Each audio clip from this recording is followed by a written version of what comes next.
Well, I can think of a couple of programs, starting from taking our conversational, chatbots into conversational bots and beyond. Another is the customer journey orchestration I talked about. Has been challenging, and has taken us more time than we originally had anticipated. I can think of those two at least that have been challenges. And also the fact that employees now are working hybrid, and sometimes remote. They actually prefer that option. So bringing them back into the office has been quite a challenge. And now we are going to have to manage on a more permanent basis a hybrid working arrangement for our employees. So that's also quite challenging. I think the challenge was more set around the fact that there's hybrid working going on post-COVID.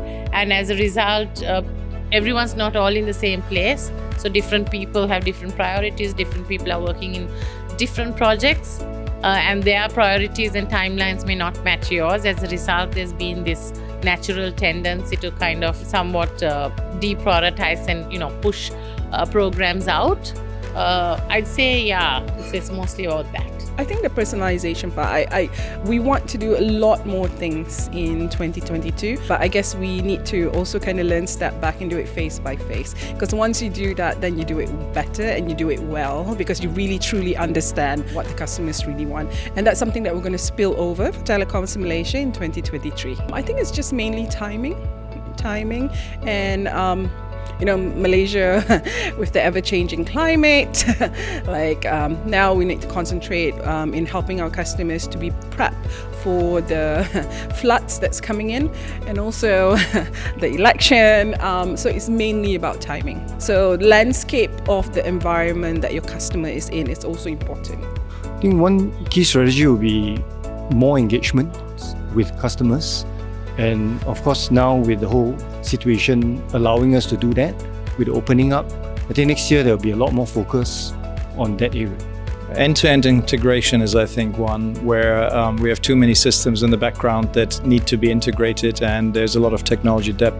So if we're looking at technology to solve our problems on the CX side, we need to look at the same time on how our technology in general looks and how it communicates, and what type of interconnectedness we need. I think that's the biggest problem. Complexity is always underestimated in implementations. This is a technological aspect of it. The other aspect is behavior. I think you can have all kinds of bells and whistles in any platform. The motivation to use it to its fullest extent needs to be trained, it needs to be adopted, it needs to be kept, and that in itself is a project.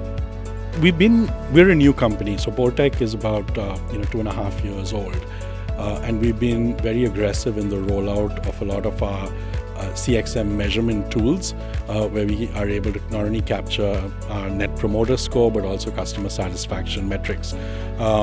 I would have loved to do things a lot quicker and faster, but sometimes it does take time to roll out and integrate technology into existing customer journeys. So while we've made great progress, I would like to move as quickly as possible, and as we expand to new countries and new geographies, be able to get them onto the platform in a very, very seamless and easy way, so that we're able to get a quick pulse no matter where we are. I don't think there are any delays. I think it's just getting to, we're in a high growth environment, and just kind of rolling it out there's a normal requirements gathering phase and integration. I wish I could have a wand and get a country implemented in a day, but sometimes it does take time to get requirements in, and it's more just the logistics of rolling it out, testing it out, running it in parallel before we are comfortable with the data we're getting, before we move 100% over to an electronic media. I would have definitely liked to use more technology to be able to generate like machine learning and natural language parsing to be able to predict what the needs are. I think what we did really well is to understand the needs that customers are asking and then to provide faster and better service to them. What I would have liked to do is predict what is their need. So to be able to solve a problem for them even before the problem arises. Well, I think it was about prioritization. There were just too many changes happening. We just came out of COVID environment. The needs, the forecast, the whole business has been quite drastically changing this year, right? We are seeing technology industries generally suffering like the way that no other era has seen. So it's just a lot of changes and quickly adapting to it and reprioritizing. Just in all of those, this thing took a backseat. Yeah, so what sort of strategies have we not fully deployed in this year? There's always a couple. For us, probably one of the ones is I was really hoping to have a lot more unattended automation through our support centers and also available to customers directly. Because if we can remove a lot of the friction or the unnecessary incidents that our support agents have to deal with, especially with Fujifilm Business Innovation equipment, a lot of it's IoT, huge amount of telemetry comes into our support centers. We'd like to use automation to remove that away from the agents so that the agent interaction with customers can be more meaningful and more powerful. Likewise for customers, we want to have support for the basic things available for them 24/7, even when our support centers aren't available. So we don't have chatbots in all the languages in all the countries that I was hoping for, but I think we're on track to get there. Yeah, I'd say the execution challenge for some of those projects wasn't so much about pushback. Actually, to digitally transform, and this is something we work with our customers as well, as we strive to be a digital innovation partner for our customers. You really need to not just have the technology, we need to also build the internal capability. So we need that combination of technology, capability, and then we can move into flow. And we probably underestimated the upskilling required of our internal group. My preference is always to build the skills innately rather than outsource. So that took a little bit longer than we anticipated. For us, from a customer experience, it's really taking our products into online and where consumers shop. And it's not so easy, I think, in a sense that we have a supply chain crisis and all of that. That's why it's delayed.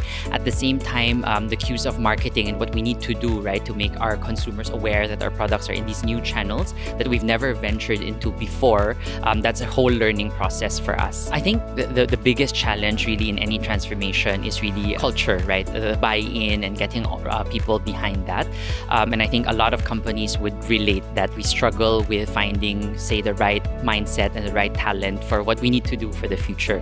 And it's not so straightforward as, dropping what we're doing now and kind of doing new, but it's really about finding the bridge from now until getting there.